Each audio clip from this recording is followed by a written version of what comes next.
Welcome to ILAN'S capture.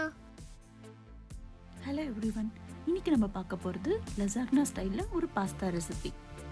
நான் அதுக்காக cauliflower, broccoli ரெண்டுமே சின்ன சின்ன ஹெட்ஸை கட் பண்ணி எடுத்துக்கிறேன். நீங்கள் எந்த வெஜிடபிள்ஸ் வேணுனாலும் எடுத்துக்கலாம்.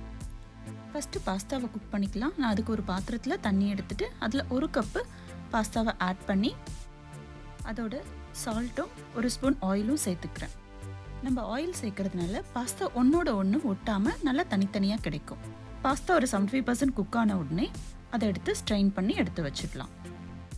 அடுத்து ஒயிட் சாஸ் பண்ணுறதுக்காக ஒரு பேனில் 1 டேபிள் ஸ்பூன் ஆயிலும் பட்டரும் சேர்த்துக்கிறேன். பட்டர் மெல்ட் ஆன உடனே அதில் ஃபைனாக சாப் பண்ணி வச்சுருக்க கார்லிக்கும் 2 டேபிள் ஸ்பூன் வீட் ஃப்ளவரை நான் சேர்த்துக்கிறேன்.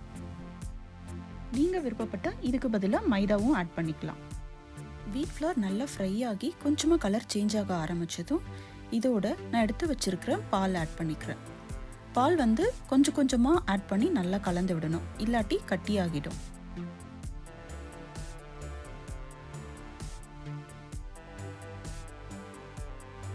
அப்படி கட்டி ஆகிடுச்சுன்னா நல்லா கரண்டியால் இந்த மாதிரி நல்லா கலந்து விட்டுட்டு அதுக்கப்புறம் பால் சேர்த்துக்கோங்க. நான் மொத்தமாக பார்த்தீங்கன்னா இந்த கப்பில் 2 டம்ளர் பால் சேர்த்துருக்கேன்.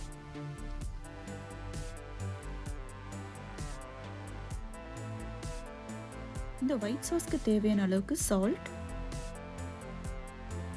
1/2 டீஸ்பூன் சில்லி ஃப்ளேக்ஸ், அப்புறம் கொஞ்சமாக பெப்பரும் சேர்த்துக்கிறேன். இதோட நான் 2 டேபிள் ஸ்பூன் செடார் சீஸ் சேர்த்துக்கிறேன்.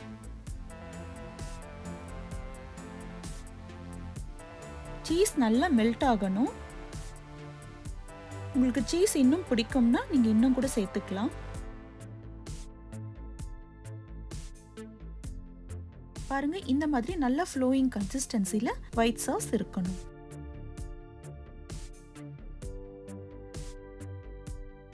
அடுத்து வெஜிடபிள்ஸ் சாட்டே பண்ணிக்கலாம். அதுக்கு ஒரு பேனில் 1 டேபிள் ஸ்பூன் பட்டர் எடுத்துட்டு அதில் கட் பண்ணி வச்சிருக்கிற ஆனியன்ஸ், கேப்சிகம், ப்ரொக்கோலி, காலிஃப்ளவர் எல்லாத்தையும் போட்டு நல்லா வதக்கிக்கலாம். நான் இதோட பார்த்தீங்கன்னா ஒரு உருளைக்கிழங்கு ஸ்லைஸாக கட் பண்ணிவிட்டு நான் இதோட சேர்த்துக்கிறேன். நம்ம சேர்த்த 50% மட்டும் குக் ஆனால் போதும், அதிகமாக குக் பண்ண தேவையில்லை. அடுத்து இந்த வெஜிடபிள்ஸ்க்கு தேவையான அளவுக்கு சால்ட்டும் சில்லி ஃப்ளேக்ஸும் சேர்த்துக்கிறேன்.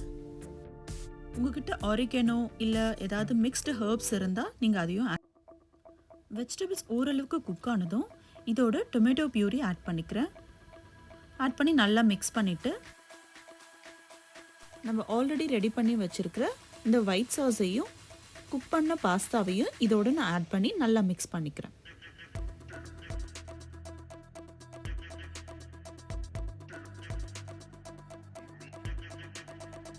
நான் இன்னைக்கு இதை ஒரு கிளாஸ் ட்ரேயில் ட்ரான்ஸ்ஃபர் பண்ணிவிட்டு பேக் பண்ணி எடுக்க போகிறேன்.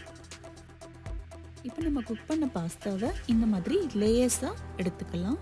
இதுக்கு மேலே நான் கிரேட் பண்ண மொசரெல்லா சீஸ் ஆட் பண்ணிக்கிறேன். சீஸ் உங்களுக்கு ரொம்ப பிடிக்கும்னா நீங்கள் நிறைய வேணாலும் ஆட் பண்ணிக்கலாம். அது மேலே மறுபடியும் இன்னொரு லேயர் பாஸ்தா மிக்சர் இதில் ஆட் பண்ணிக்கிறேன்.